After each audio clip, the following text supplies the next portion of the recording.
الرجيم بسم الله الرحمن الرحيم السلام عليكم ورحمة الله وبركاته. Alaikum assalam wa rahmatullah wa barakatuh. Welcome to the 29th gathering, 29th week of the Qibla Sisters and Brotherhood Circle. Welcome to our offering, programmatic offering today, which is COVID-19 Muslim mental health perspectives from the field.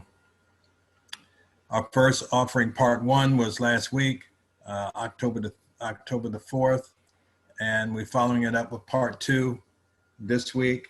Inshallah, we have 4 presenters, and they're going to give us a lot of direction, a lot of information, so please hang in there. However, it's our obligation to always start with Bismillah or Quran. So, Brother Salahuddin Abdul Kareem, can you bless us, inshallah, with your recitation, inshallah? Inshallah. Thank you, Brother Abdul Shakur. And to all of the brothers and sisters out there, this recitation of Quran is open to any of you who would like to do so.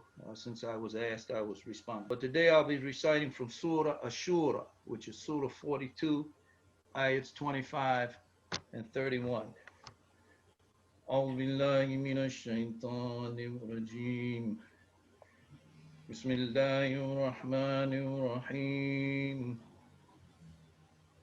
وهو الذي يقبل التوبة عن عباده ويعفو عن السيئات ويعلم ما تفعلون ويستجيب الذين آمنوا وعملوا الصالحات ويزيدهم من فضله والكافرون لهم عذاب شديد ولو بسط الله رزقا لعباده لبغوا في الأرض ولكن ينزل بقدر ما يشاء إنه بعباده خبير بصير إنه بعباده خبير بصير وهو الذي ينزل الغيث من بعد ما قنطوا وينشر رحمته وهو الولي الحميد هو الذي ينزل الغيث من بعد ما قنطوا وينشر رحمته وهو الولي الحميد صدق الله العلي العظيم. اللهم صل على محمد وآل محمد. Ahsantum. Thank you, Brother Salahuddin.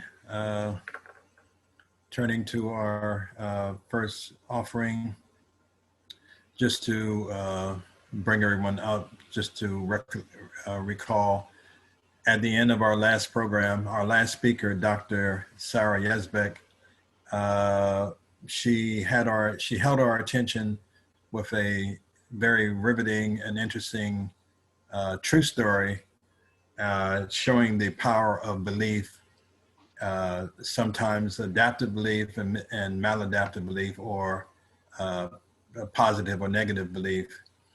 And her reference was a true story about a man who got locked into a freezer that was unplugged and apparently froze to death, but the freezer wasn't on.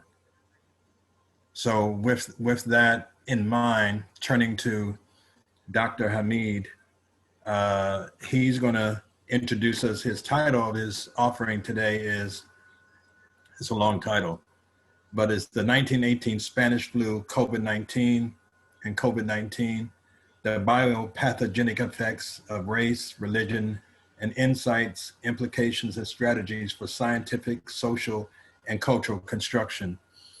Dr. Hamid Al-Amin, he's a graduate of Morehouse College with his BA.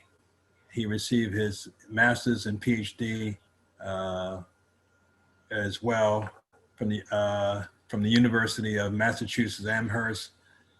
He recently retired as a professor of psychology and social science and assistant professor of psychology and counseling.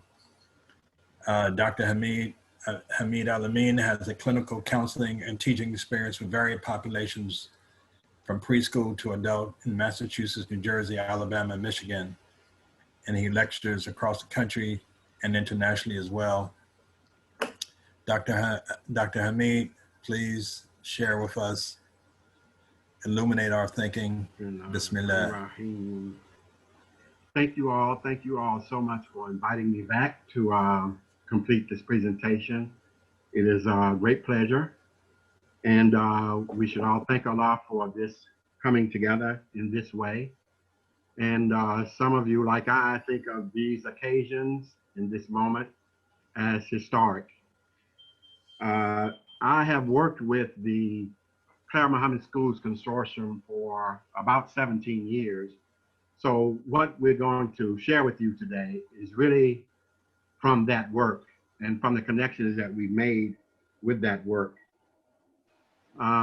We have worked in a collaborative way over that period of time to build an approach that is suited to our circumstances in this country as far as the progress of Islam and in particular education for Islamic purposes.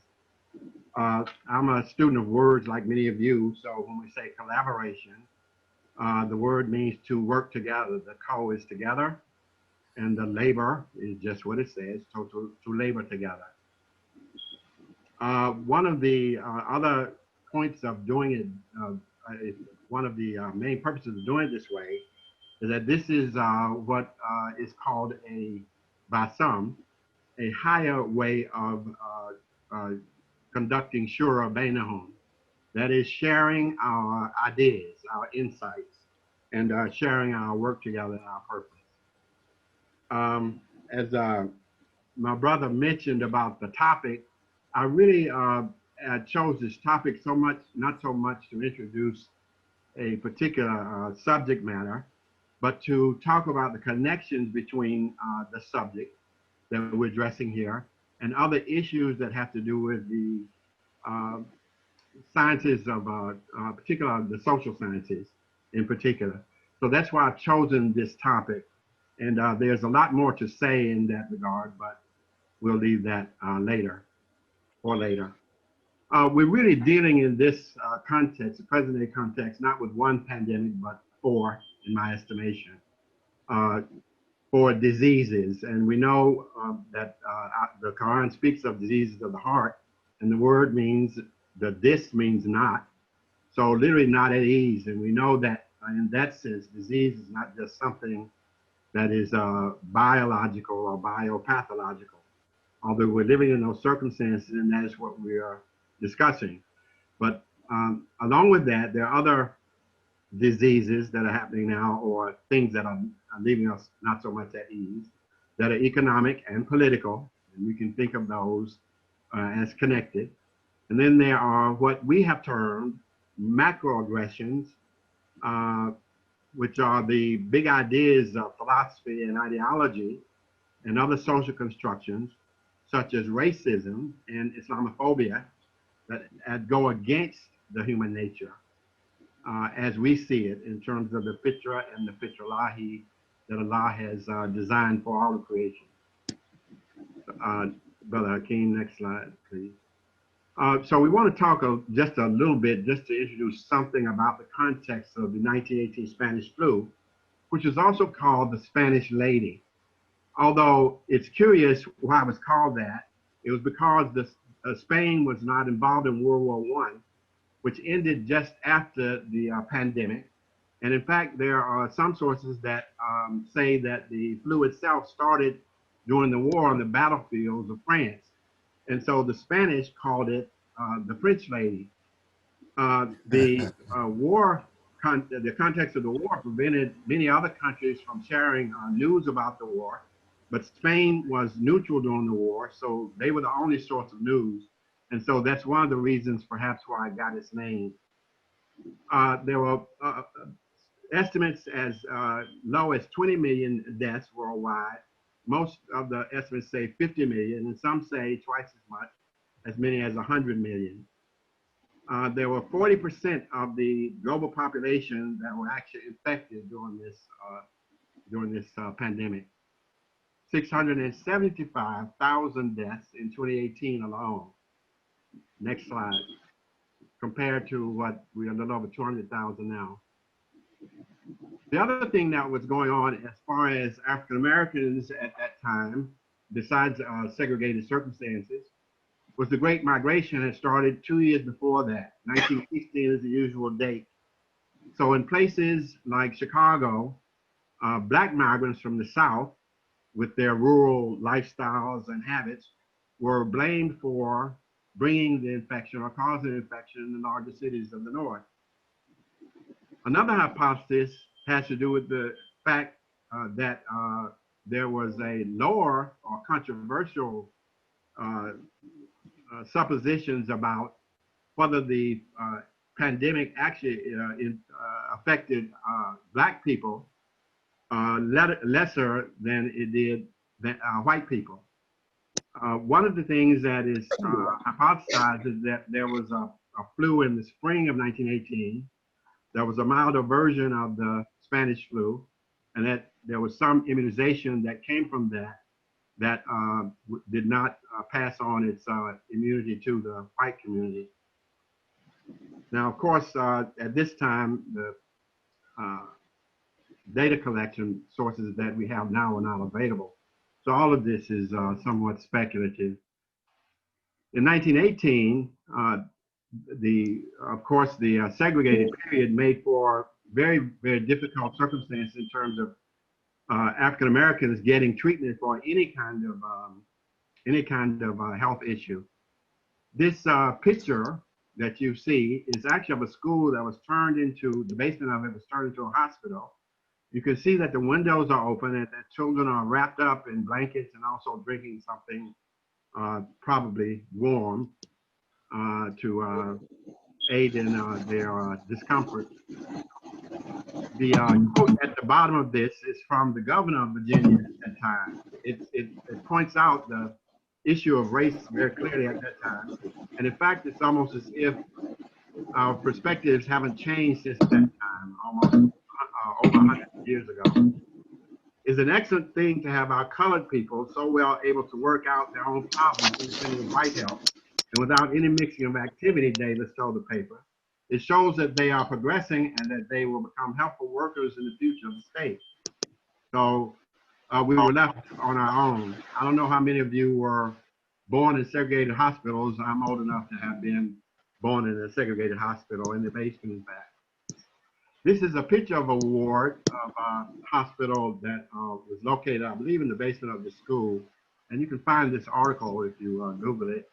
But you can see that they've made accommodations, at least in the way they picture this, for their own purposes. Black hospitals actually started to form in this country in right before the Civil War, about 1848. And at this time, they began to become more widespread, including in the South. In the major cities, you always had hospitals like Walter Reed, Freedman's Hospital, I'm sorry, it was called at that time, I believe. And also hospitals in Chicago and other places like Richmond, in this case, is what we're seeing the picture of.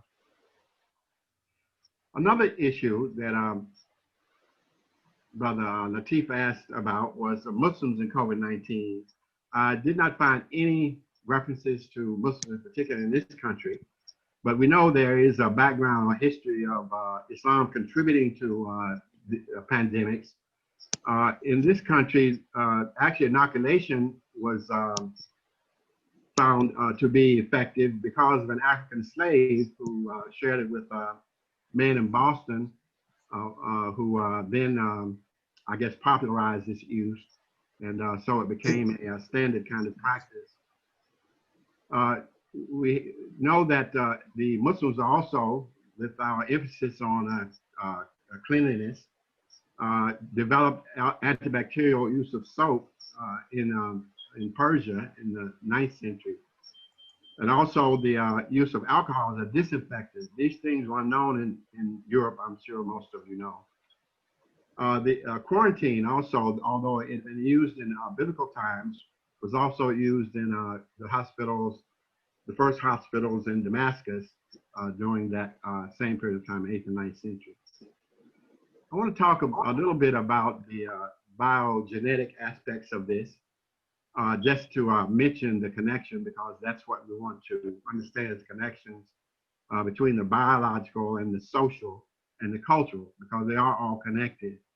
Again, words, epigenetics, just to simplify. Epi means on or upon.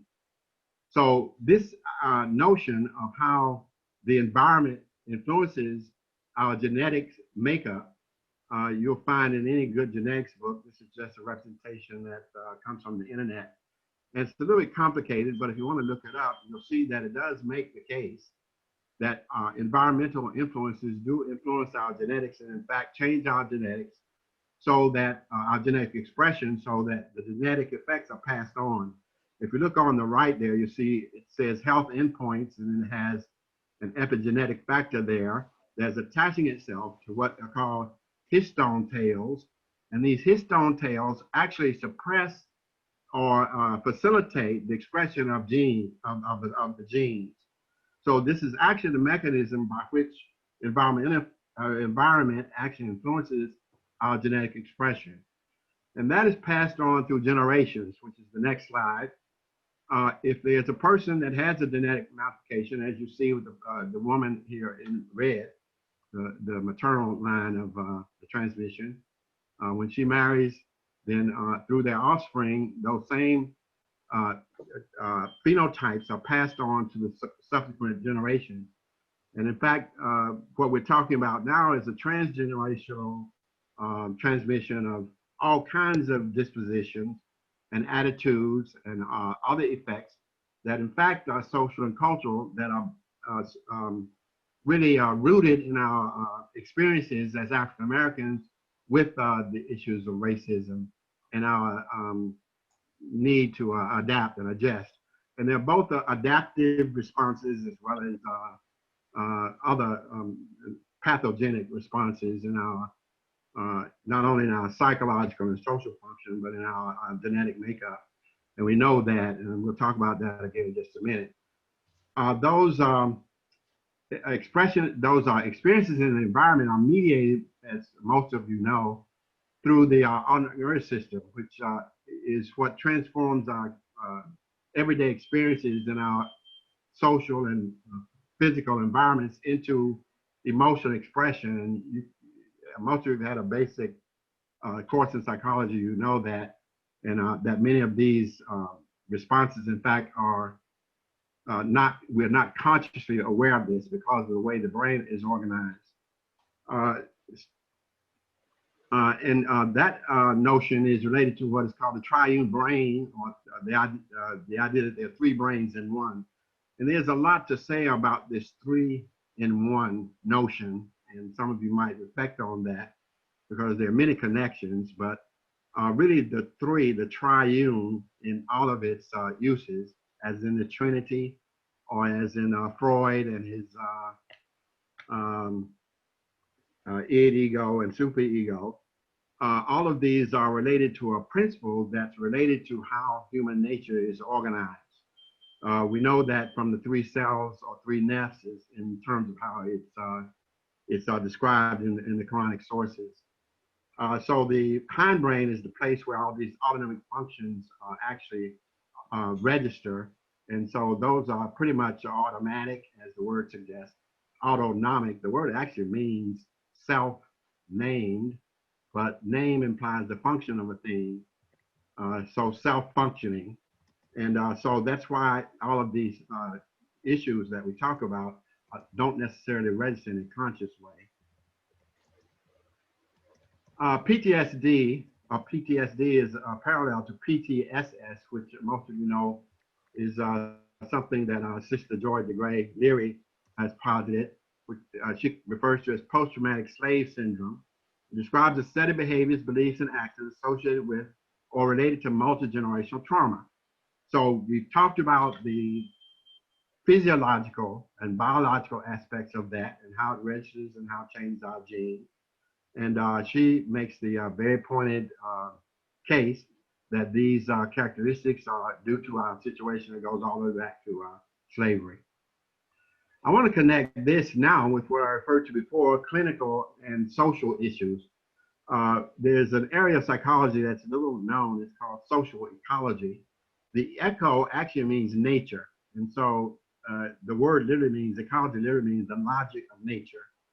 And here we're relating, as we're suggesting, the biopathogenic effects to the personal effects that we see in our clinical practice and in our clinical theories and our clinical treatments, and how those are in turn connected to our social and our natural and social environment. This science it has two main principles, environmental determinism and reciprocal determinism. In this case, we can think of these two principles as suggesting on the one hand that our physical, material, and biological nature as humans is influenced by our natural and social environment. Reciprocal determinism is the idea that man, in his ability to use reason, thinking and reason, can use rational science and scriptural reasoning to inform our social and cultural environment and our social and cultural constructs. So that was the gist of the title and its connection. This is something that we have been working with lately that came from Imam Warithuddin Muhammad.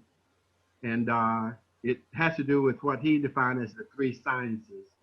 And of course, the first one is one that's ignored entirely in traditional science. The other two being the primary focus of the sciences as we know them, the social sciences and the material sciences. And we could make a very pointed case that the material sciences have a preferred, in terms of the way we look at sciences, to the social sciences. And there's a whole discussion about that we don't have time to even hint at. The thing that's of course new for us is the spiritual sciences, in terms of us reconnecting the spiritual sciences and informing the spiritual sciences, primarily with the books of Revelation, the Quran itself, and other revelations, with the books of creation. One of my brothers told me that this surah, Surah 78, verse 19, that speaks in one translation of the heavens being open as if there were doors. You have 3 minutes, Dr. Hamid. The notion of doors also means books. Okay. Macroaggressions. Macroaggressions are big ideas. And we speak of microaggressions as being personal attitudes and experiences, but macroaggressions are things like racism, sexism, militarism, so forth and so on. And these are the bigger contexts in which we experience the issues that we're talking about that define our society and our culture in terms of the problems that we have. Next slide. Modern social sciences in that case, especially for African Americans, means a context that we describe as the hood, but which we do not construct with our own hands, with our own sentiments, with our own hearts, nor with our own minds.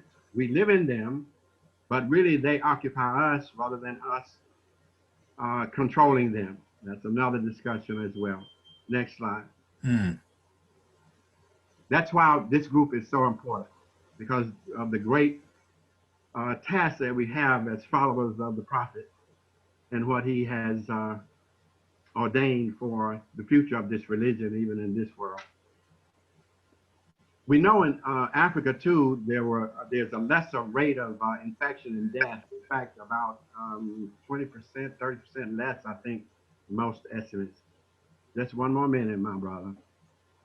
At the time when the current crisis was actually just beginning in March, around the middle of March, I happened to be with a group, and we were traveling in South Africa and East Africa. We were actually in Zanzibar on March 11th, and the day before, 2 days before, we had gotten word that there was going to be a shutdown in this country. So we were kind of caught unawares. However, at the same time, the pandemic had started in China in December, and the first death here was in February. However, though, when we left South Africa to go to Zanzibar and then return to Johannesburg, come to New York, everywhere we went in Africa, they were testing. They were having us spend half an hour, 45 minutes, filling out the medical reference cards. One of our friends went to Zimbabwe. He actually had to leave a forwarding address where we were staying so he could be tracked down. He had to be tracked or traced. And our temperatures were taken, and they actually observed us very closely for all the 3 airports we went to. Interesting enough, when we got to New York, there was none of this. Dr. Hamid, All right. I'm sorry. I have to, Got you. Okay. I have to This be is the last bad guy. part. I'm going to just refer you to the last slide here, which is just a summary of what all of this suggests about the clinical, the connection between the clinical and the social. Thank you very much. Thank you. Thank you, brother. We definitely want to have you back, or I'll get a private class. You know what I mean? No, I definitely would be happy.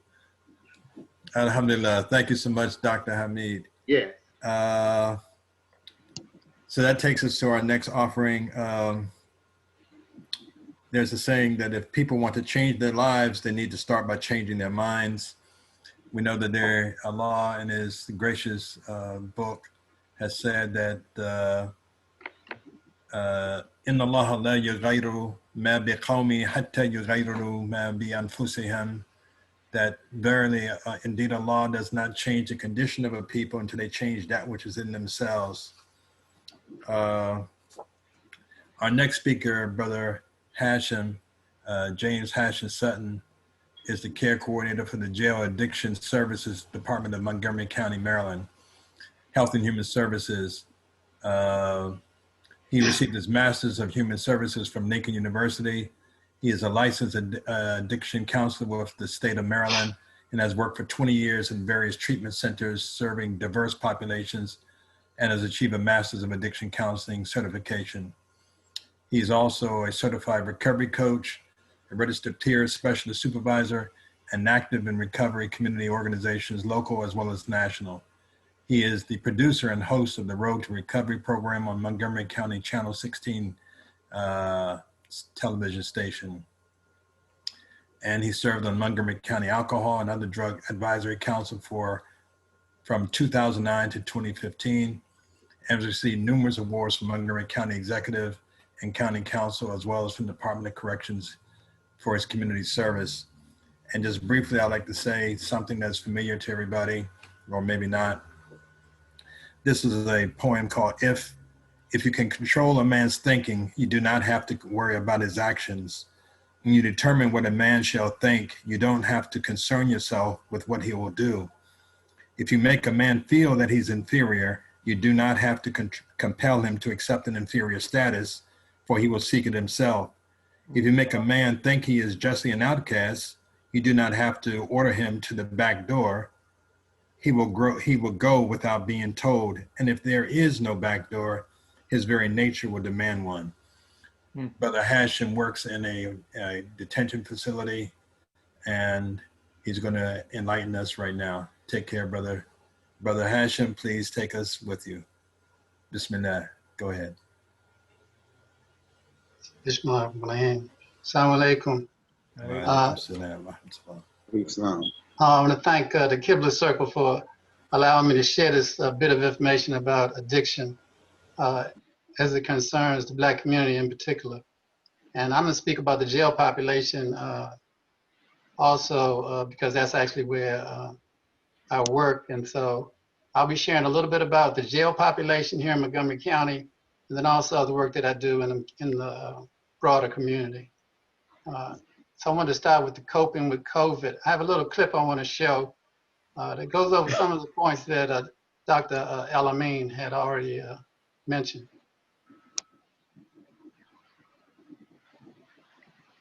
Can I get that clip?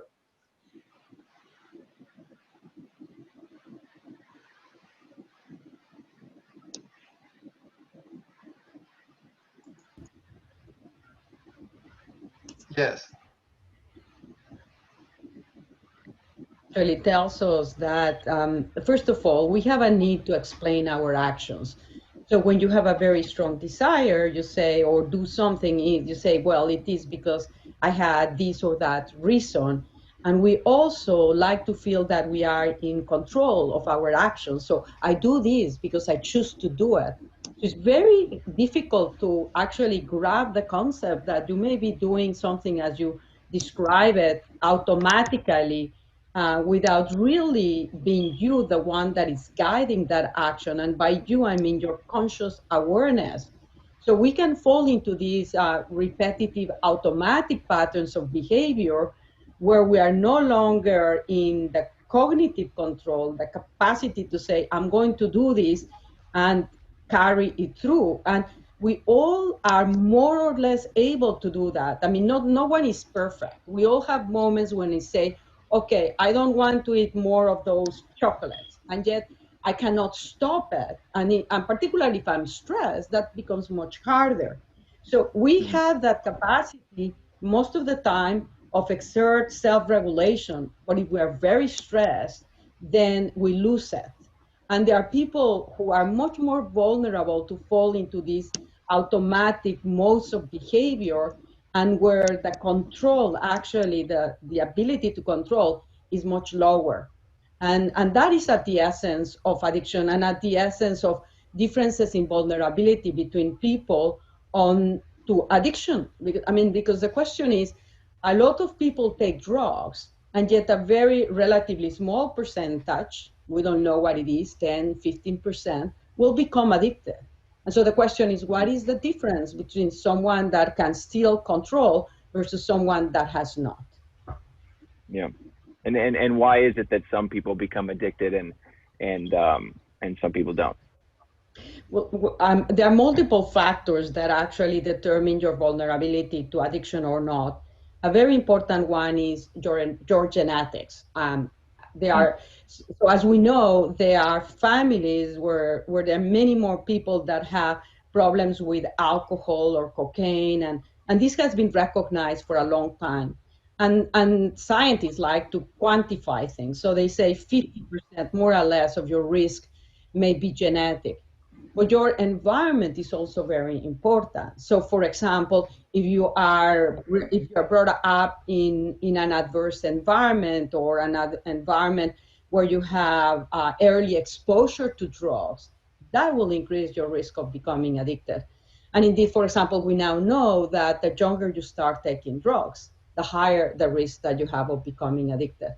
So, and another element that is very important and is crucial to speak about, because it actually can lead us to prevent addiction, is if you have any symptoms of anxiety or depression, or you just don't feel well on your skin, that sense of unease as a young person, that puts you at very high risk of taking drugs. Why? Because you're trying to escape. And one of the ways that you escape is taking drugs. And guess what? When you take a drug, all of a sudden you feel much better. And your brain automatically learns to associate that state of well-being with the drug.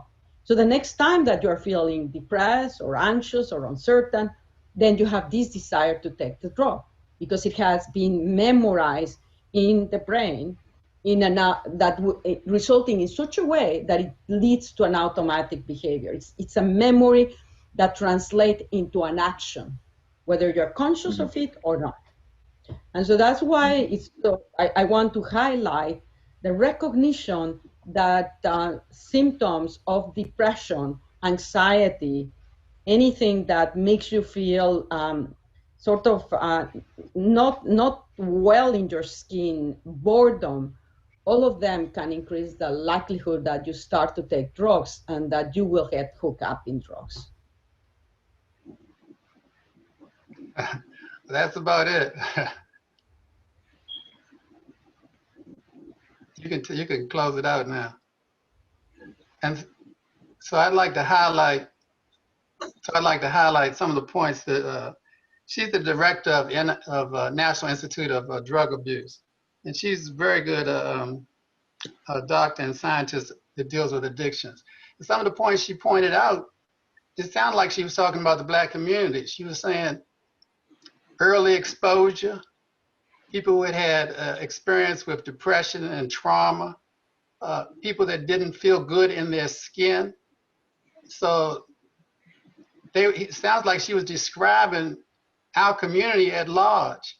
And then when she also said that you have a predisposition. So we know that from what Dr. Alameen was talking about, we have several generations that have passed on trauma and unhealthy cultural habits genetically, as well as culturally and socially. So in our community, we're just ripe for addictions. You know, it just the presence, just the fact that you have a liquor store in every corner, that you have people selling drugs in front of the children going to school. So you have a lot of exposure, and then you have a person who's ripe for the addiction. So it's not a stretch of the imagination why you find so many of our children addicted to drugs at a young age. And as she was saying, it's not a moral failing, it's a disease. It's on an unconscious level. The repetitive behavior becomes locked in where they can't stop. They don't even understand what they're doing because it's a disease. It's just like trying to stop diabetes. You have to take the prescription. So in the jail, I took a little survey of people that work in the drug program. I work in the only licensed drug program in a prison in the state of Maryland. So Montgomery County has the only licensed program in the jail. And half of my men are Muslims. And I surveyed them, and all of them said that they use drugs after Shahada. So some were born Muslims, many were young, and all but 2 were attending Juma, but they all used drugs, you know, at an early age. So the fact that their parents were Muslims or that they took Shahada did not prevent them from becoming addiction because of the disease. The other thing I want to mention about the jail is that we think we have it bad, being isolated, but the men and women in the jails across the country, and in Montgomery County particularly, they've been locked in for 7 months. They have not seen their families. They've been eating in their cells because to catch corona in a jail is like catching it on a cruise ship. It's like a petri dish. Everybody would have it. So the authorities are so fearful in Montgomery County, they just rather lock everyone in. So it's almost like being in segregation, which we know is like torture, no human contact for 7 months. So the fact that we don't get out and go shopping or whatever, you know, we think we got it bad. They got it really bad. They haven't had Juma in 8 months because of a little problem we had before the corona hit, and they didn't have Juma for a month. So they haven't had Juma for 8 months. You know, they had no library, no access to the law library for 8 months. So I just thought I'd mention that so that maybe we'll feel better about our restrictions. So also, so that's one job that I do. I work in the jail as the care coordinator. I'm a person in long-term recovery, which means that personally I have personal life experiences using drugs, and then I got 21 years not using drugs. So I'm like a model, you know, of behavior that it can happen. So I'm like a shot of hope for the inmate population that use drugs and criminal behavior, because I used to and I don't now. So just by me being there, they know that, and I tell them my story. They know that change is possible. It's possible to do dumb stuff for a while and then change. And the results are very good because I tell them the results too, you know? And so, you know, I think that's an example of how we can, you know, be effective in wherever we go. You know, we can be in the world, but not of the world, you know, by practicing, you know, al-Islam, wherever we go in all our affairs. Now, the other job that I perform is in the community with Tree of Hope. So Tree of Hope is what's called a recovery community organization. So there's a new phenomena across the country and really across the world where people in recovery are advocating for themselves because nobody's going to advocate for you but you. And so there's been a approach to treatment called recovery-oriented systems of care. And what that means is that the onus of wellness is no longer passed over to the treatment centers, to just the professional. You know, we used to have what was called an acute approach to treatment, where a person is addicted to alcohol, you put them in a building for 21 days, and when they leave, they're supposed to be cured. Well, we find that that's not true. The person leaves the building in 21 days and goes back to the community and lives for the rest of their life. So what we're looking at now is what's called a sustained recovery, where when a person leaves a professional setting like a treatment center or a jail, the community picks them up at the door, welcomes them home, and continues to give them those supports that will maintain their recovery. So that's what I do with Tree of Hope. We pick people up at the door. Sometimes we even put them in there in the first place, right, in treatment. And then we walk them all the way through and we hold their hand and guide them as they recover and integrate back into the community. So what better guide than a person that used to walk in their shoes? We talk the same language. So that's why peers are becoming one of the vital points of the workforce. So that's what I do. I train peers to work in a new evolving workforce called peer specialists, which is a licensed position for the state of Maryland. Let's see, how much more time do I have? Let's see, a couple of minutes. Okay, so, and with I want to mention that, Latif, you gonna tell me how much time I got? You got about 7-8 more minutes. Okay. So don't worry, I'm going to cut you off. I'll cut you off. Okay, because I want to play the clip of Jimmy Frazier Bay, right? And that's 3 minutes, right? So one of our biggest challenges in the recovery community is stigma. The stigma that we have in the broader community about ourselves. The stigma we have about people returning from incarceration. According to Michelle Alexander, I was in her new Jim Crow book, she says, like in Washington, D.C., 3 out of 4 Black men will be arrested at some point in their life. So that means that everybody in our neighborhood is not bad. And if 3 and 4 of them are going to have a record, that means they're going to have difficulty with employment. You know, they're going to have difficulty to get housing. There's going to be a lot of barriers added to the barriers that already exist systematically, right? So we need to embrace people when they come home, ourselves. We need to embrace people and welcome them home, give them a place to stay, and help them in their integration back into the community.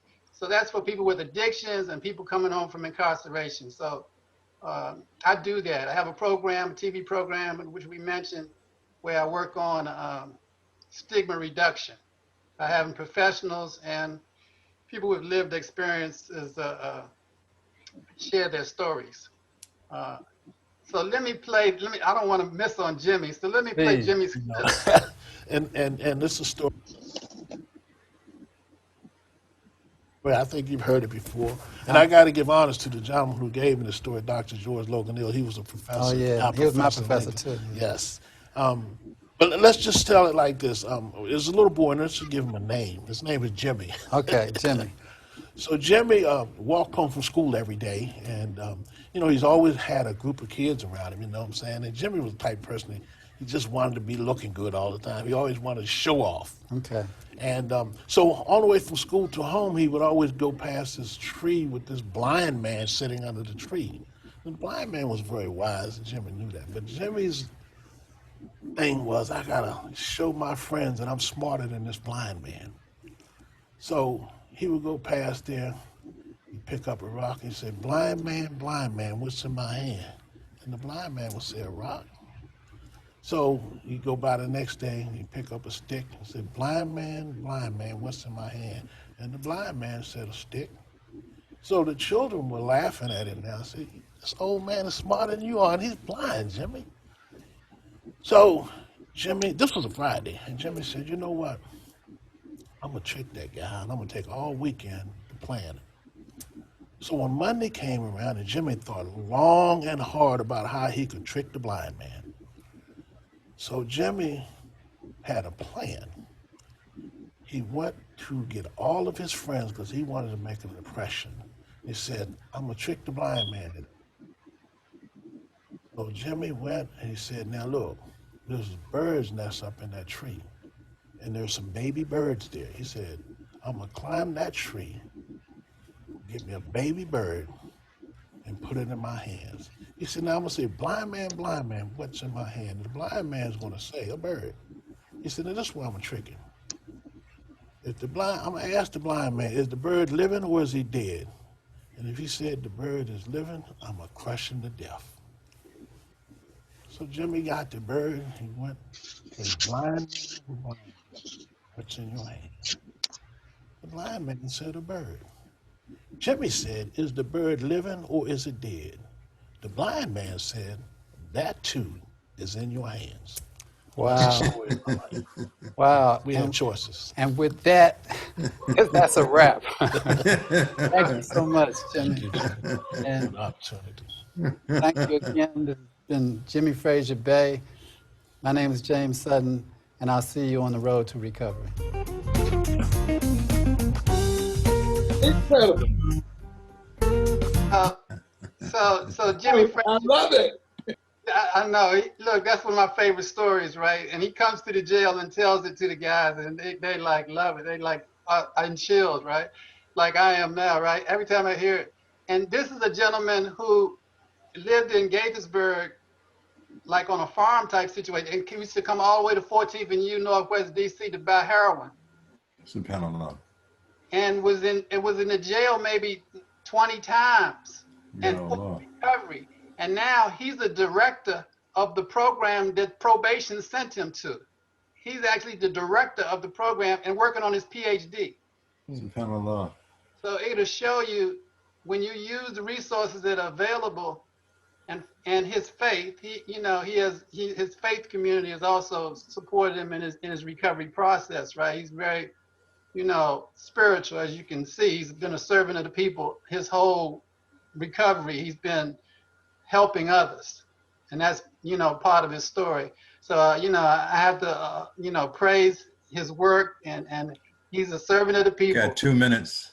Okay, so let me play the supplement, because that's 3 minutes. How's that okay? Bismillah. Can we play it? I think It's in your hands. Ahmed, you want to play it? It's going to go in the chat anyway, right? Died during the Vietnam War. So it's going to go in the chat anyway. Expect So we don't have time to play it. It's like 3 minutes. It's those bullet points and stuff. The text. Yeah, screen. Okay.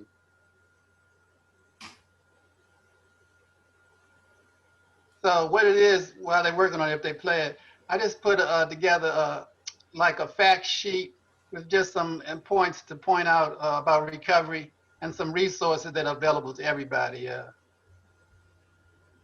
Yeah, recovery resources.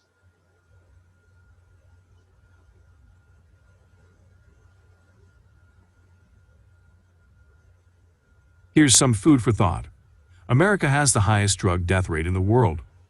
More Americans have died during the current opioid crisis than died during the Vietnam War. In a study done by Donald Bramman, 3 out of every 4 black men in Washington, D.C. can expect to spend some time behind bars. Adolescents with PTSD are 4 times more likely to experience alcohol abuse or dependence, and 6 times more likely to experience marijuana abuse or dependence. PTSD and SUD patients have significantly more interpersonal problems: divorce, maltreatment of others, custody battles, and violence. In April 2020, Washington, D.C. saw the highest monthly number in 5 years, 47 deaths. The Washington Post report states, isolation has been a big factor in the death due to the pandemic. Malcolm X was a recovering drug addict. John Coltrane was a recovering addict. Frederick Douglass signed a temperance pledge in 1845 and was sober the rest of his life. Douglass stated, when a slave was drunk, the slaveholder had no fear that he would plan an insurrection, no fear that he would escape to the north. It was the sober, thinking slave who was dangerous and needed vigilance of his master to keep him a slave. Staying healthy is an act of resistance. The U.S. has the largest number of Narcotic Anonymous NA meetings in the world out of 160 countries with NA meetings. And lastly, Iran has the second largest number of NA meetings in the world. The next few pages are examples of recovery resources available to the community. It is being made available in the chat window for download. All right, thank you so Okay. much. Thank you, Brother Hashem. Subhanallah. Very great. Alhamdulillah. Very good. I got to remember Jimmy Bay's example and his story. That's a very powerful story. It's a great story, it is. Alhamdulillah. Alhamdulillah. It reminds me of just the point about myth. That's why I was reading Carter G. Woodson's poem, The Effect of a Myth. Amos Wilson said, because a myth may be just that, untrue, or a lie, does not mean that it doesn't have psychological and social effects that are unreal or illusory. And that even Tony Martin, the Wesleyan professor who died several years ago and Garvey scholar, was talking about the myth of the Hamitic myth, which was created by a Jewish rabbi or referenced by a Jewish rabbi in his PhD thesis. But it had debilitating effects historically on us as a people. So you are so right. And that we got to make sure our hands are full with things that promote life and well-being and health as opposed to not. Thank you again, brother. Oh, thank you. Alhamdulillah. So this takes us to our next and final in this segment, next to the last segment, and that is Brother Jamil Sow. Brother Jamil Sow is a licensed certified clinical social worker based in Maryland. For the past 35 years, he has served families, couples, groups, and children through the public and government and private and for-profit and nonprofit and faith-based human service organizations and agencies. Jamil has worked as a mental health therapist with the Montgomery County Government Department of Health and Human Services for 26 years. He is skilled and experienced in crisis intervention and debriefing, psychiatric and substance abuse assessments, evaluations and treatments in addiction to psychotherapy, and counseling with individuals, families, couples, and groups. He also has an experienced workshop developer, trainer, and presenter. He's former Sunday school counselor and parent information session facilitator for several years, and a former chairman of Social Services Committee at the Islamic Center of Maryland in Gaithersburg.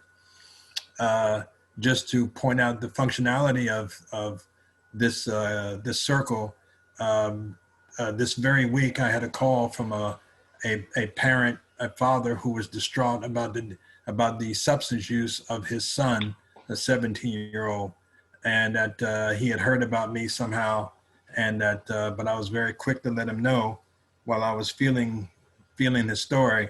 But I'm not an addictions counselor. I got some cursory training, but I wouldn't want to pretend that I am one.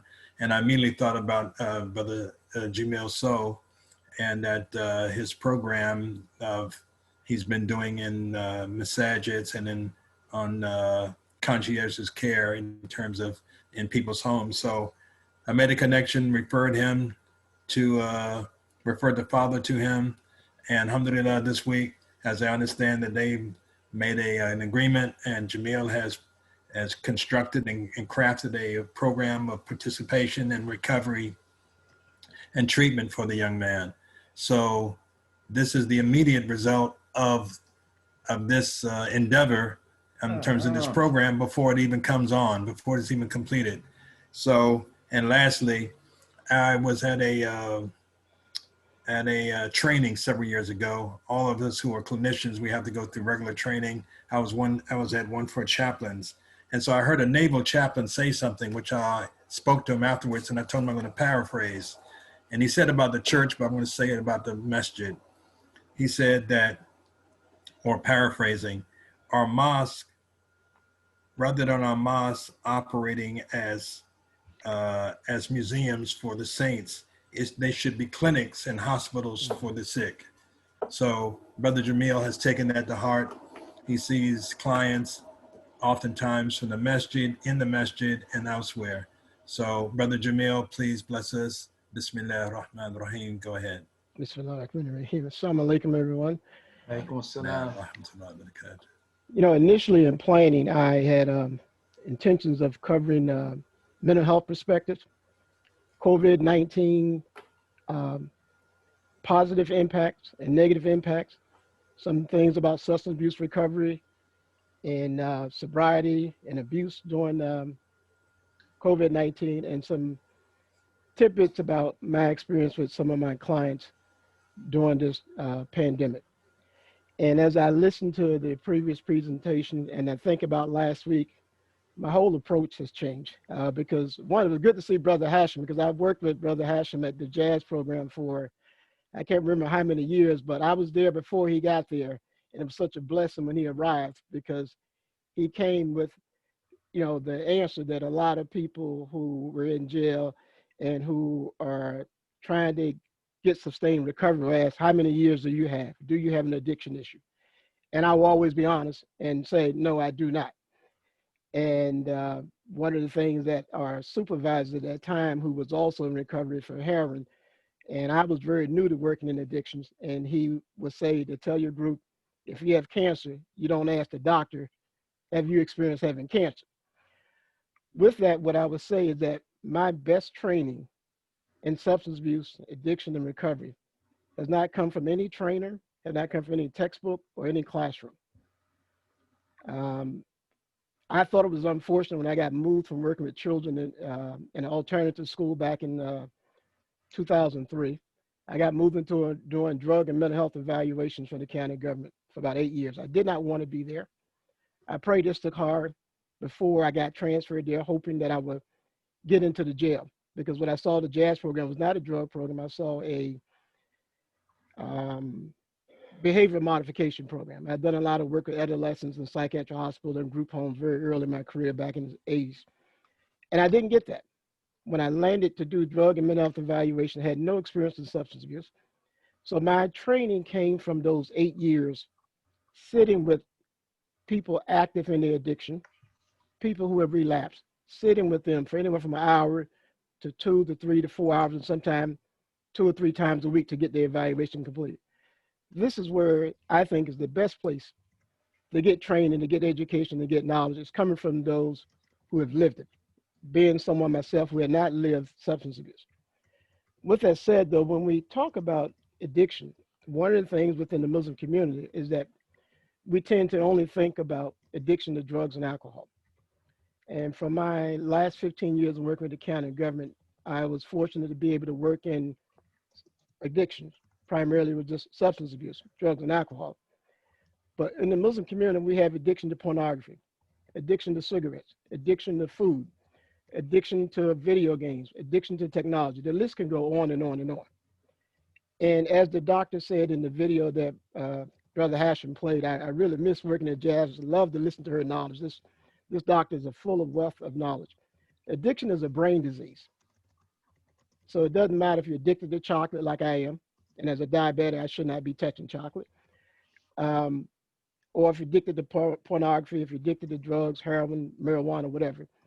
It all has the same function in the brain and releasing that dopamine that make you go through that behavior that she talked about where it's just automatic because you get that recall memory of that experience of the escape from whatever it is. In terms of this period of COVID, I've had the experience of having one brother that I've worked with in therapy. I know it's more than a year before COVID. And he was a revert brother. And he struggled with his addiction. He managed to get free of alcohol, but he continued with the marijuana. And unfortunately, he was able to get what he referred to as a license to smoke medical marijuana. But alhamdulillah, with this year, with Ramadan being a very unique Ramadan during COVID, and there's a lot of positive that come with that I personally experienced, even though we didn't have the masjid to go to. But this brother decided that for Ramadan, he was not going to smoke cigarettes again or marijuana. And it was a big struggle because the masjid, he couldn't go to the masjid to pray. He was living with one of his parents who was not Muslim, who was a practicing Christian. But alhamdulillah, the brother got through the entire month of Ramadan without smoking marijuana. Unfortunately, I think due to the lack of social connection and support, not long after Ramadan, he started slipping. I mean, we focused on that in the therapy. But on the positive side, in terms of COVID and this young brother, he hadn't worked for 2 years. And when he came into therapy, when he came into therapy 2 years ago, he had not worked for 2 years. He was homeless and had 2 psychiatric hospitalizations after schizophrenic episodes. So he was diagnosed with schizophrenia. When I got to him 2 years ago, I saw him more as severe depression. During the course of COVID, he was able to find a job coach and who he met with weekly, virtually. He was resistant to having our sessions online. He enjoyed meeting in person. As Brother Latif said, I would meet with clients wherever they want to meet, masjid, in their homes, in the library, at a park, wherever. So this brother had some very strong resistance to going to online, but alhamdulillah, eventually he transitioned to online.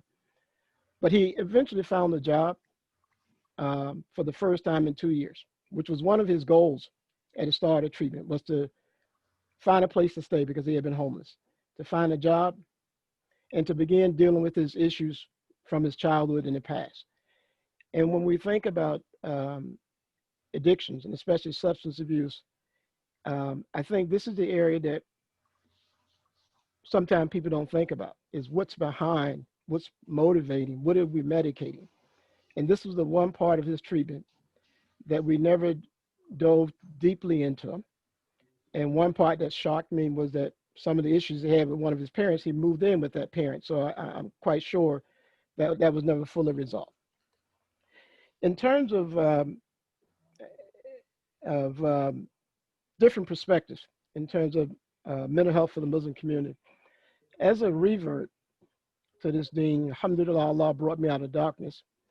And I think from all of us, if not most of us, if not all of us who reverted to this deen, we can look back in our life and see the guidance that came to help us to get where we are today. I remember as a 12, 13-year-old, the thinking that as a Catholic boy, Christian, going to school and church, thinking that religion wasn't what you do on Friday, Saturday, Sunday, but what you do 24 hours a day, 7 days a week, 365 days a year. And so when I learned about Hadith in the early 90s, that made it really easy for me to accept this deen. And so the way I work with clients, I include every aspect that I can think of related to our way of life. This is what I think of Islam is. It is a complete, beautiful, perfect way of life. And so, alhamdulillah, since I retired from the canon 3 years ago, my practice has been 100% focused with Muslims. And I'm no scholar on the Quran or Hadith, but I do know how to look things up, and we all do. It's amazing that when we look at Hadith, even with this pandemic, if we look at Hadith, that the Prophet ﷺ said that if there is a plague, and this is what we're dealing with, if there's a plague and you're going to travel somewhere, if the plague is there, don't go. And if the plague is where you are, then don't leave. And this is what took our government, I don't know how long, to put in place. I forgot which speaker, someone mentioned, I think Dr. Al-Amin mentioned about Africa. Senegal, the country of Senegal, back in April, was a predominantly Muslim country in West Africa. They were number one in terms of recovery from COVID. And what Senegal started right away, well, they put in a curfew. I think it was from 7 p.m. to 6 a.m. And as Dr. Al-Amin mentioned, that the eastern part of Africa had been to, Senegal also had testing all over the place, free testing for anyone who walked in.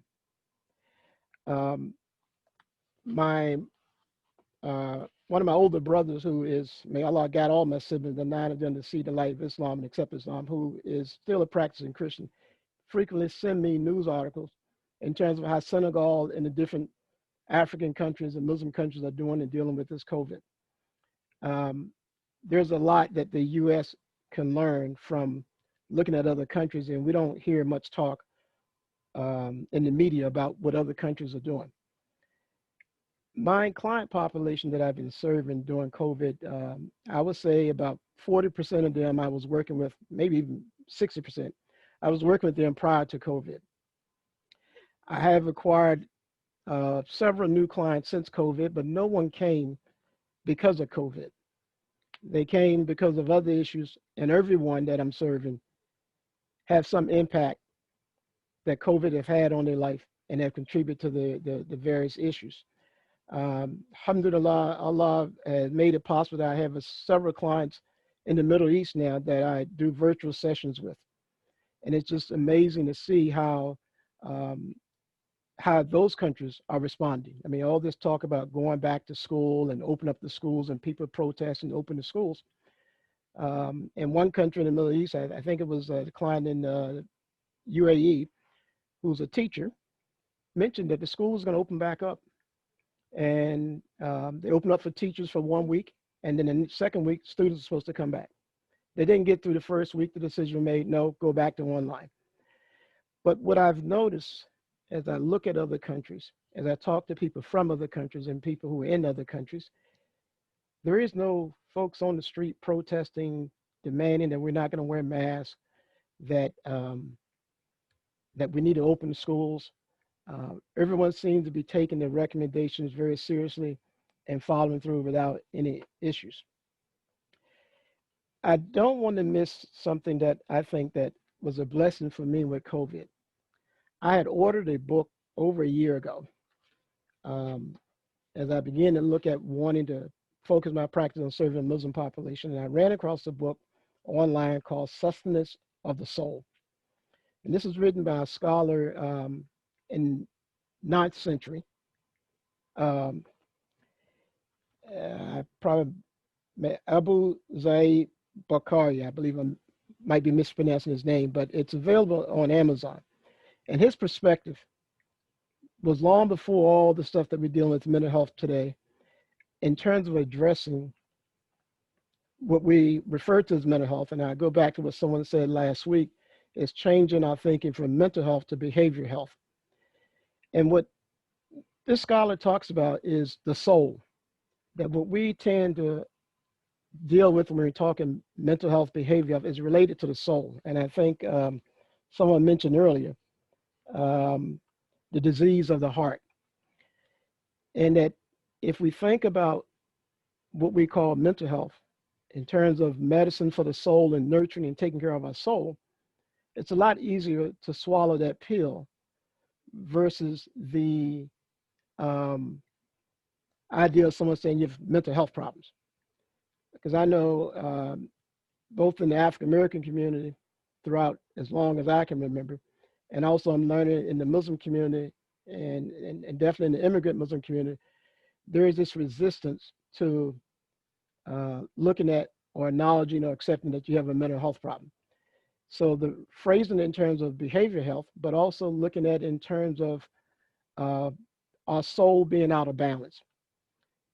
We deal with preventive medicine when we take our babies to wellness checks and getting our various shots and so on and so forth.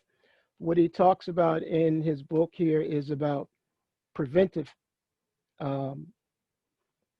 disease of the soul, preventing these things. And this is something that I think we need within the Muslim community, is some education about the various issues that we will run across in life: child development, marital issues, premarital counseling. We all are going to have problems. And if we learn about them before they come about, we can recognize them early. One of the analogies that I use when it comes to behavior health, mental health, or whatever we want to call it, is that as soon as we notice the slightest symptom, just as when we notice a slight lump or anything that concerns us about cancer, we run to the doctor. We don't try to deal with it ourselves. When we hear a slight ping in our car or something's wrong with our car that we can't figure out what it is, we run to the mechanic. But for some reason, when it comes to mental health, behavior health, and also I might add that I learned from working in substance abuse, same thing with substance abuse, that a lot of us seem to think, okay, we can deal with this on our own. And then we get buried so deep in the mess of it that we can't get out of it. And then by the time we run for help, we're so deep. And this is one of the issues I've seen within the Muslim community when I started working in one of the local masjids with helping couples, that I found that most couples would come for counseling.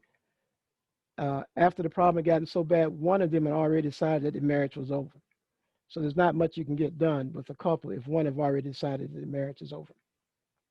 So I think we in the Muslim community, we need to do some outreach and education to hopefully prevent some of these issues, but also to educate so that we can recognize, that our community members can recognize themselves when there is an issue and address it as soon as possible. Because the sooner you address anything, the better the outcome, the potential for the outcome. So I would strongly recommend this book. It's actually a two-part series. So the only thing that's been translated, I've been able to get my hands on, is the Addressing the Soul. The first part is the body. But for those of us that are working in behavior health, the soul part of this book, the manuscript was found somewhere in a library in Turkey, and someone decided to translate it. Part of what he talks about in here, and the poem that was read, If, is that our thinking, when we talk about behavior health, mental health, it all starts in our thinking. And as I started to read this book, and I got a new client, a young brother who I had known since he was a teenager, and he was going through some anxiety issues. And I decided, I hadn't finished the book, but let me approach him from his thinking. And that's how I dealt with him and his anxiety, is to look at his thoughts as the anxiety approached, as they got at his worst. And what he discovered, that his thinking was faulty, that is his cause of his anxiety was all in his thoughts, thinking the worst, anticipating the worst possible thing happening. And I think we all have experienced that at some point in time, of anticipating the worst. He addressed depression in his book also. I'm going to go to a little bit about a few. I don't know how much time I got, but about 3 minutes. Okay, so just to touch on a few of the issues that I saw with the client population I was serving, was a lot of marital issues came about because of different views on what to do with the children with this pandemic, especially when the county lifted their restrictions. The question of, do we let the children go to the rec center? Do we let the children go to the pool? And when you have one parent who's saying no and other parents saying no, it's safe, and that led to problems with the marital relationship. Same thing when it comes to vacations. And I don't want to forget, so let me cut that short, because what I wanted to also cover is my personal experience, because this is something that as providers, we tend to forget sometimes, is that the client population that we serve, they're humans. We're human just like them.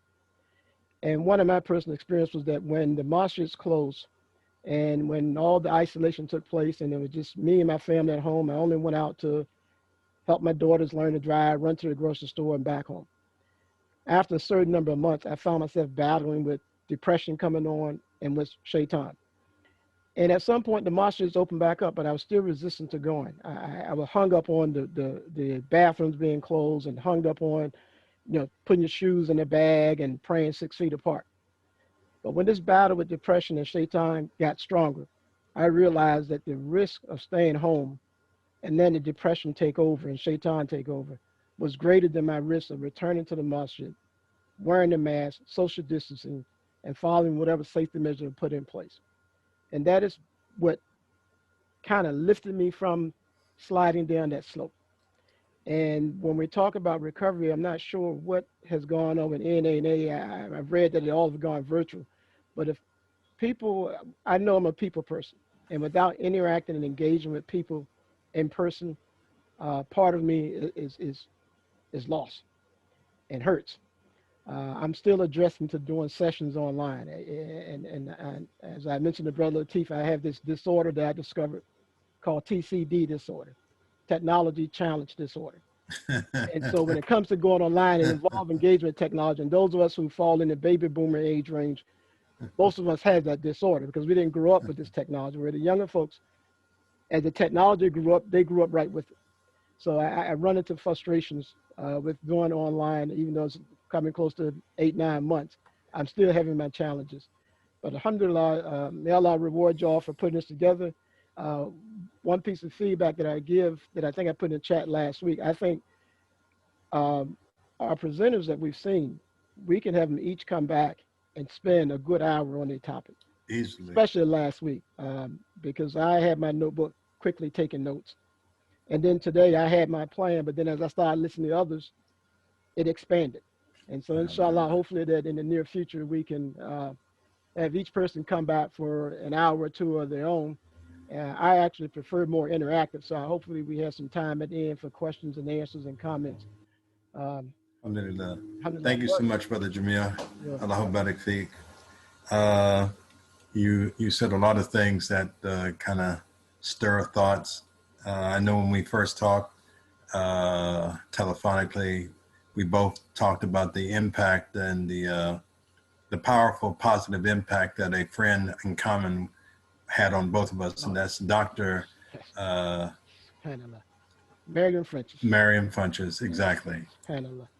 May Allah bless her and give her a high reward. Alhamdulillah.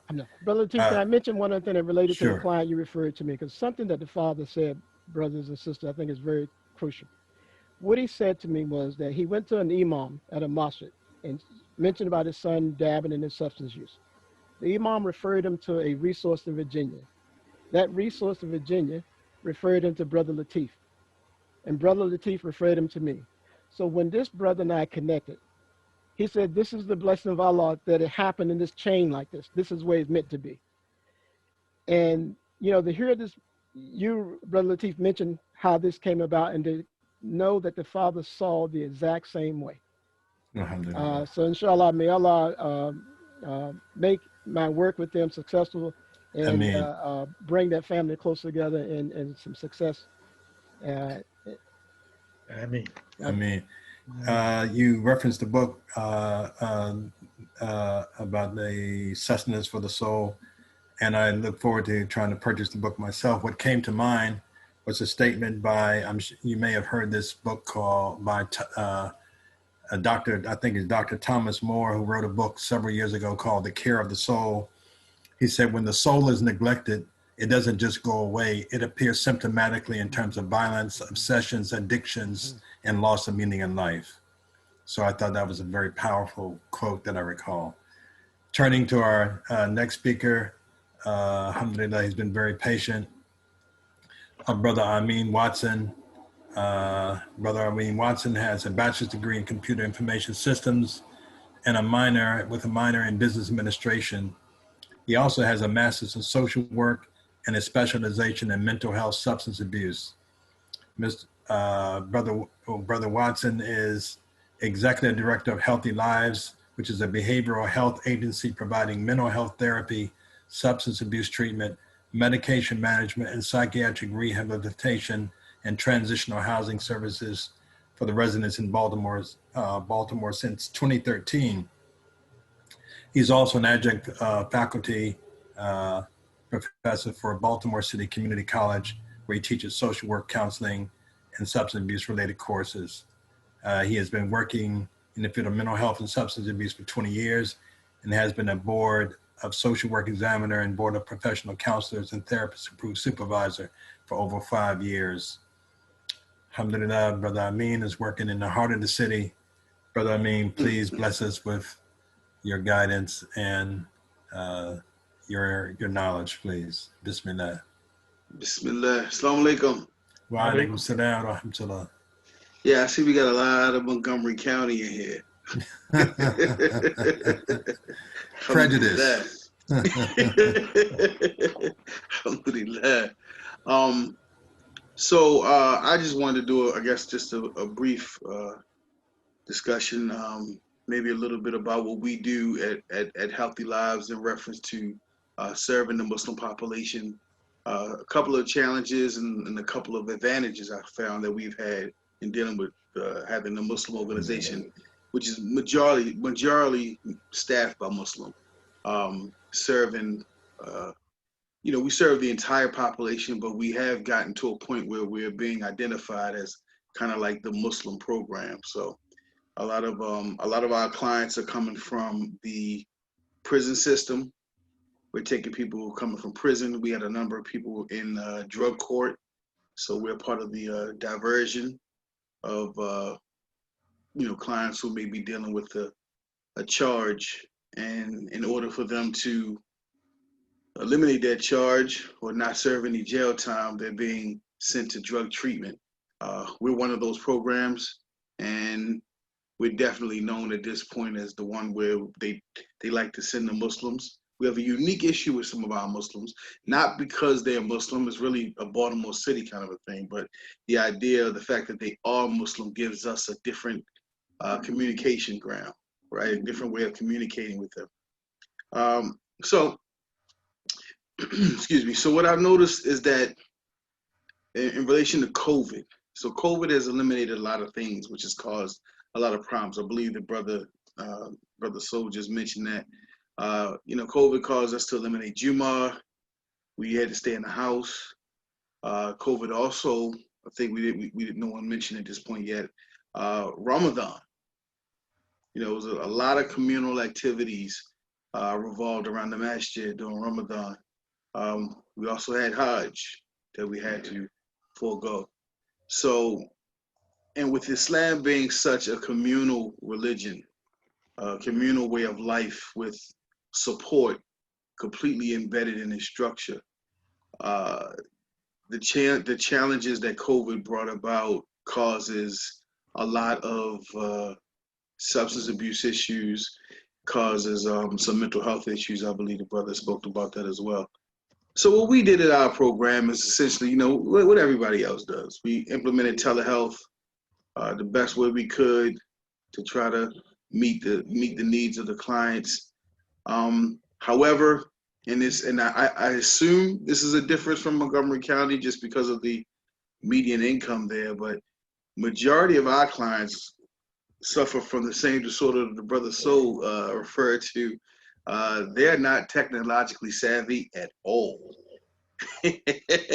And I mean, it has been a serious difficulty. It doesn't matter how old they are, baby boomers, if they're 20 years old, if they're 30, the idea of learning how to download an app and then utilizing that to complete your online sessions has been an extreme headache for my organization. But alhamdulillah, it has worked. We have been able to do that. We have been able to find some success around serving our clients in that way. So while it has been difficult, we have been able to find some success in that. So alhamdulillah. The other issue that we tend to have though is financially based. So the our clients generally, they don't have income. They're coming straight from prison. Most of them, they don't have income. They're using the government cell phones as a way of communicating with people, but the cell phones don't allow apps to be downloaded to the phones. So that in itself was an issue as well. So just giving just a little background of some of the things that we kind of had to overcome that sometimes can be overlooked in dealing with this population. However, there has been some advantages, not necessarily related to COVID, but there's been some advantages relating with Muslims. So as we all know, I'm sure when dealing with substance abuse, the use or the reference of a higher power is frequently used. NAAA, majority of the support groups tend to utilize higher power references.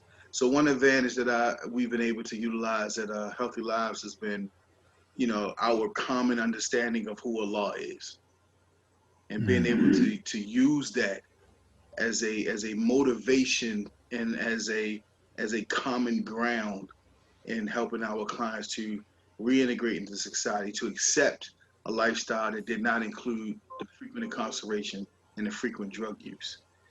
And also we kind of dig into, we don't do religious groups from that perspective, but because we have such a mostly Muslim staff, we're dealing with a lot of Muslim clients, you're gonna get Islamic. It's gonna happen in the different passing in the hallways, the different ways of communicating.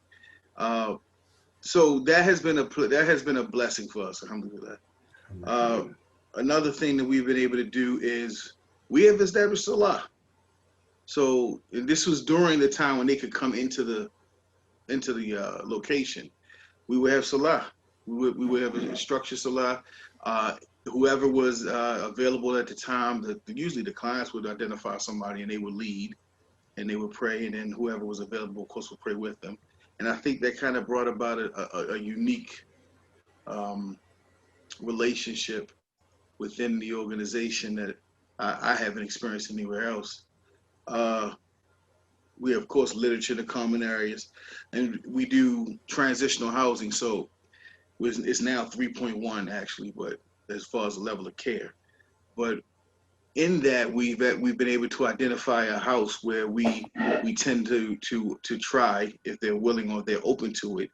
We put our Muslims in that particular house, and what it does is the house manager is Muslim, and it allows them to establish regular Salah in the house. Thereby, the way that helps with the COVID situation is it makes your housing environment communal, and then you're able to also get that peer support with a common understanding of Allah in your own personal, and having a personal relationship with Allah. Another thing I like to mention in relation to dealing with this population, specifically the Baltimore City, the inner city, the impoverished population who are Muslim, is that there's a very black and white approach to Islam. It's either halal or haram.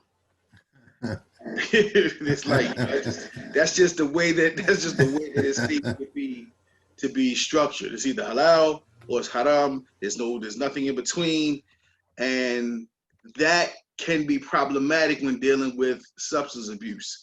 Relapse is a part of recovery. Therefore, the idea of just all of a sudden deciding that you're going to be this great Muslim who never uses drugs ever again, simply not really a reality. So, but when you have this culture of halal versus haram, black versus white kind of a thing with no gray, no in between, then you also have this judgmental aspect of Islam where when you do fall short or you are, unable to hold on to that focus that you had before, you want to disappear. You want to disappear because the last thing that you want to do is face your brothers with a less than Muslim failure, with what you perceive rather to be less than Muslim. So what we do in Healthy Lives to try to combat that, we embrace all signs of progress. All signs of progress. And we never ever challenge one's deen or connection to Allah. We don't do that. What we do is we establish the deen as even though it's not stable, we know the relationship with Islam has its peaks and valleys. But for what we use it for, the way we operate with it, we establish it as a stable constant that doesn't change. And what that does is it's more along the lines of holding on to the rope of Allah. You never let go of that rope. And because you never let go of that rope, and you always have that rope, we now can use your relationship with Allah, your deen, your Islam, to motivate you to change in times of relapse, as opposed to creating a depressed mood because you feel less than, or you feel I can't face my brothers. And that's really been, I think, one of the most helpful things we've been able to do in trying to combat the black, white, the debates, the arguing that can happen as a result of this halal versus haram thing that goes on within our community. So that's really about all I really wanted to present to you guys in this particular attempt or forum. But I'm definitely open to any questions or any kind of discussions or communication. MashaAllah. Brother Amin, thank you so much. You said something about recovery, which reminded me of a statement, and that people get confused, but the statement is that sobriety is a prerequisite for recovery. Sobriety is a prerequisite for recovery, but it's not recovery itself. Could you touch on that? Sure. So if you're not attempting to become sober, then you're not recovering. That's just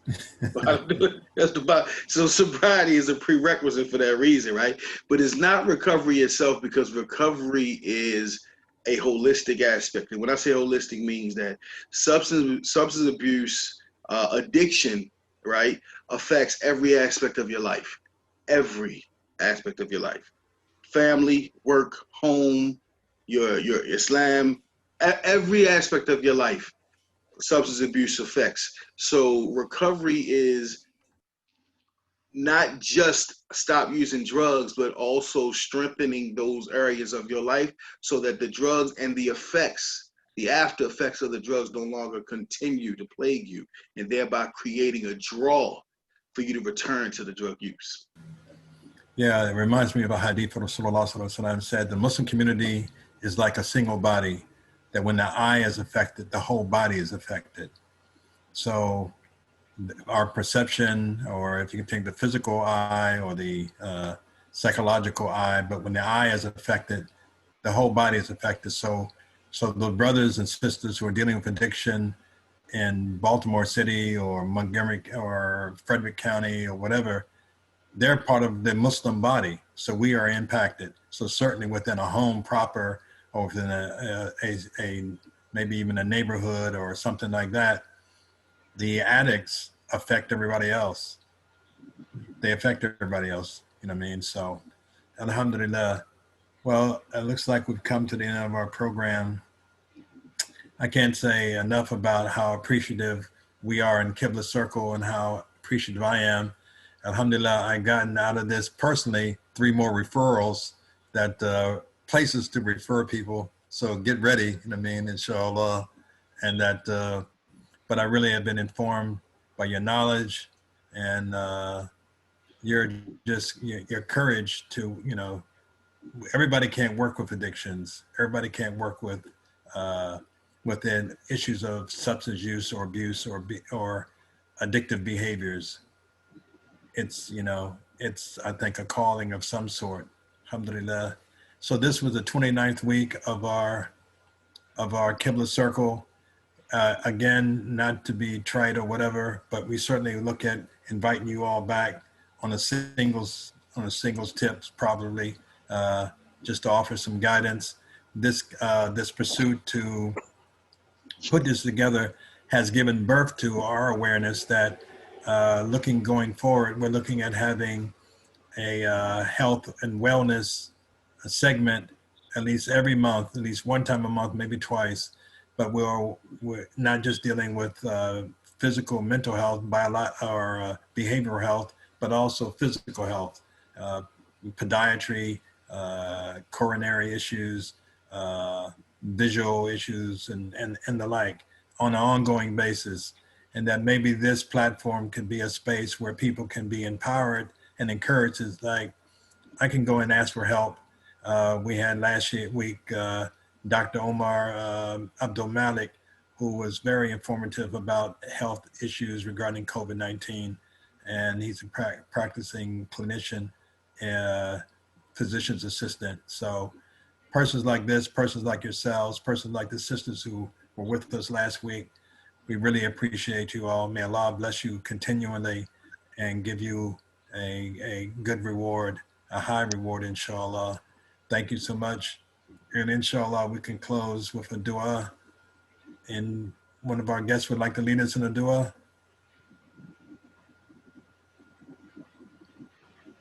Okay. Bismillah ar-Rahman ar-Rahim.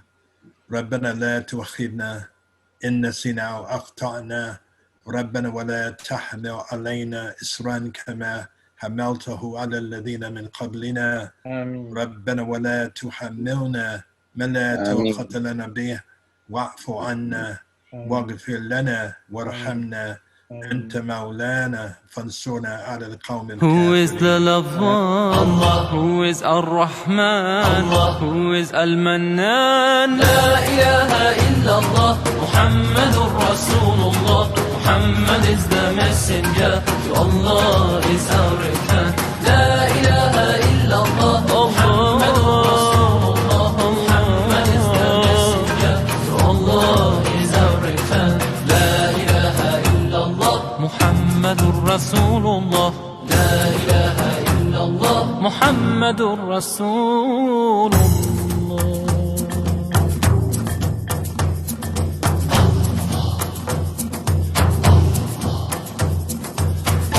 Allahu Akbar, Allahu Akbar, Allahu Akbar, Allahu Akbar.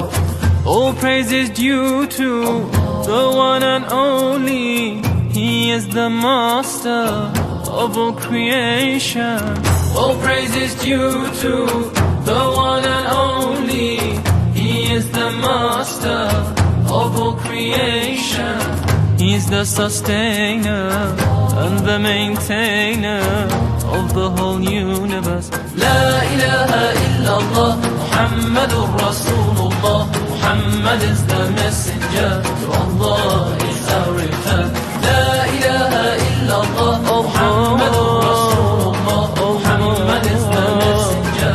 To Allah is our return. La ilaha illallah, Muhammadur Rasulullah. La ilaha illallah, Muhammadur Rasulullah.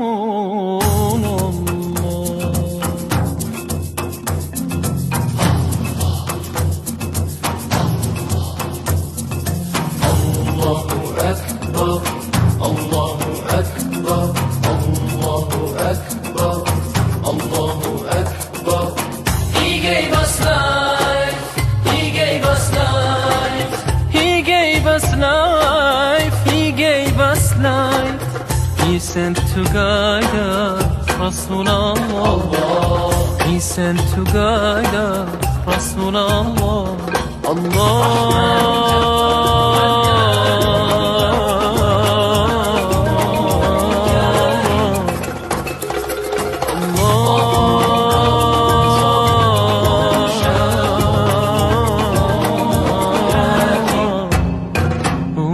Loved one, Allah. Who is Al-Basir, Allah. Who is Al-Khabir. La ilaha illallah, Muhammadur Rasulullah. Muhammad is the messenger. To Allah is our return. La ilaha illallah, Muhammadur Rasulullah. Muhammad is the messenger. To Allah is our return. La ilaha illallah, Muhammadur Rasulullah. La ilaha illallah, Muhammadur Rasulullah.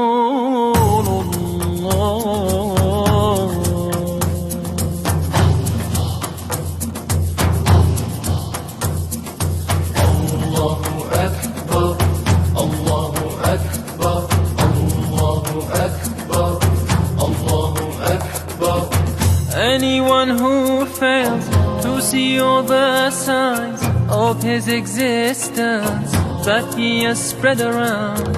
Anyone who fails to see all the signs of his existence that he has spread around will be completely blind, walking in the desert sand, having no peace of mind.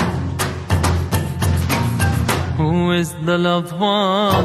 Who is Al-Majid? Who is Al-Hamid? La ilaha illallah, Muhammadur Rasulullah. Muhammad is the messenger, to Allah is our return. La ilaha illallah, Muhammadur Rasulullah. Muhammad is the messenger, to Allah is our return.